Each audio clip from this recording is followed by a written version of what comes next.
আজকের ভিডিওটি এই জন্যই গুরুত্বপূর্ণ কারণ ডব্লিউবিএইচআরবিতে আজকে সারাদিনে কি ঘটনা ঘটলো তার পুঙ্খানুপুঙ্খ বিবরণ আজকের ভিডিওতে আমরা আলোচনা করব। কারণ কয়েকদিন আগে থেকে আমরা দেখতে পাচ্ছি যে আমাদের ডব্লিউবিএইচআরবিতে যে 2021 সালে মেডিকেল টেকনোলজিস্ট গ্রেড 2 মেডিকেল ল্যাবরেটরিদের অ্যাপ্লিকেশন প্রক্রিয়া যে হয়েছিল তার রিক্রুটমেন্ট প্রক্রিয়াটি পেন্ডিং থাকার কারণে এতদিন রিক্রুটমেন্ট হয়নি। তো বর্তমানে স্ক্রুটিনি কমপ্লিট হয়ে যাওয়ার পরে সেখানে অ্যাপ্লিকেশনের স্ট্যাটাস চেক করার কথা বলা হয়েছিল। তো আশা করি তোমরা সকলেই স্ট্যাটাস রিপোর্টটি চেক করে নিয়েছো। তো চেক করার পরে যেটা দেখা গেছে যে ম্যাক্সিমাম ক্যান্ডিডেটের ক্ষেত্রেই অ্যাপ্লিকেশন সাকসেসফুলি সাবমিটেড দেখাচ্ছে এবং কিছু সংখ্যক ক্যান্ডিডেটের ক্ষেত্রে দেখাচ্ছে যে অ্যাপ্লিকেশনটা রিজেক্টেড। সেই রিজেক্টেডের কারণ বিভিন্ন ক্যান্ডিডেট বিভিন্ন রকম হয়েছে। কারো যেমন সারনেমের মিসম্যাচ, কারো আবার বিএমএলটি সিলেক্ট করেছিল ডিএমএলটি এসেছে বিএমএলটি, কারো আবার এক্সপিরিয়েন্স সংক্রান্ত বেশ কিছু গলদ দেখা দিয়েছে, কারো আবার কোয়ালিফিকেশনের ক্ষেত্রে সঠিক ডকুমেন্ট সাবমিট করেনি সেই ক্ষেত্রে রিজেক্ট করেছে, কারো আবার সিগনেচার ঠিকমতোভাবে আপলোড হয়নি সেক্ষেত্রেও রিজেক্ট করেছে। সো এই বিভিন্ন কারণে রিজেক্ট হওয়ার কারণে আজকে অনেকেই সেই হেলথ রিক্রুটমেন্ট বোর্ডের অফিসে গেছিল।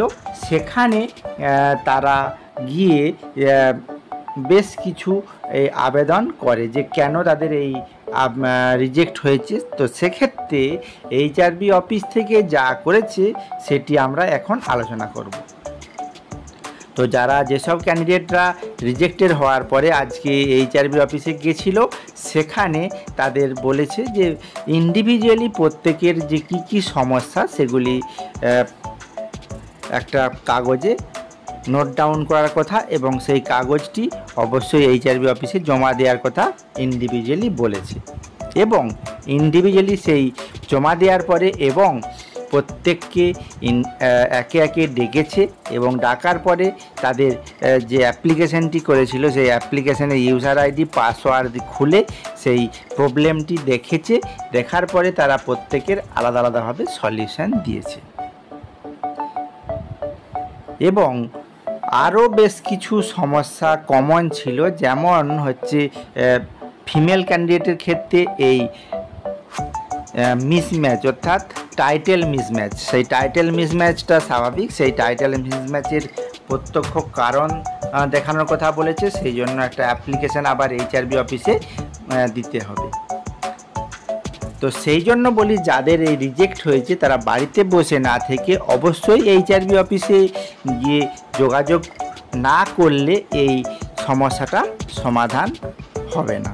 তো আরও এইচআরবি অফিস থেকে বলেছে যে এই যে রিজেক্টের পরে এইচআরবি থেকে আবার একটা নোটিশ আসবে, সেখানে আবার পোর্টাল আপলোড হবে।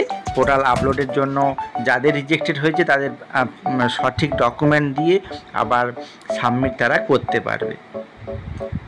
তো সেই জন্যই বলি যাদের এই রকম অ্যাপ্লিকেশান রিজেক্ট হয়েছে তারা অবশ্যই এইচআরবির অফিসে যোগাযোগ করো। যোগাযোগ করলে আশা করি তোমাদের যে রিজেক্ট হয়েছে সেটা সাকসেসফুলি সমাধান হয়ে যাবে।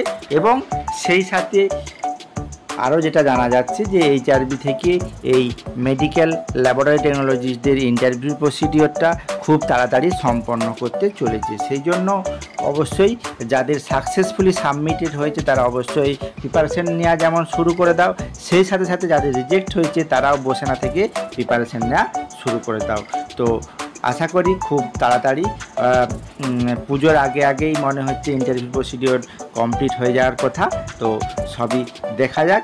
এবং এইচআরবি অফিস থেকে এটাও বলেছে আমাদের নোটিফিকেশানটা ফলো রাখার জন্য যে কবে কী ধরনের মেল আসবে বা কী ধরনের নোটিশ আসবে সেগুলি অবশ্যই ফলো রাখতে হবে।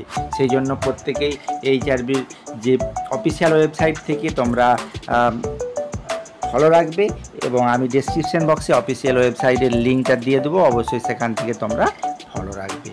তো তো দর্শক বন্ধুগণ, আজকে সেই তোমাদের যাদের রিজেক্ট হয়েছিল তারা অবশ্যই আর বসে না থেকে অবশ্যই এইচআরবি অফিসে যেয়ে তোমাদের সমস্যাটি সমাধান করে নেওয়ার চেষ্টা করো। পরবর্তী সমস্ত আপডেট পাওয়ার জন্য অবশ্যই এমএলটি পাঠশালার সঙ্গে থাকো। শুভরাত্রি।